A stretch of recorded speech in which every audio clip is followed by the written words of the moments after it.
камине в 6 утра.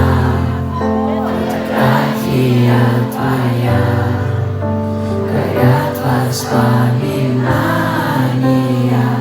о тебе. У камина в 6 утра.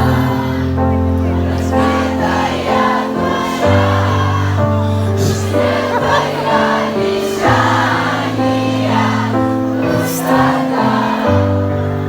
В камине в 6 утра.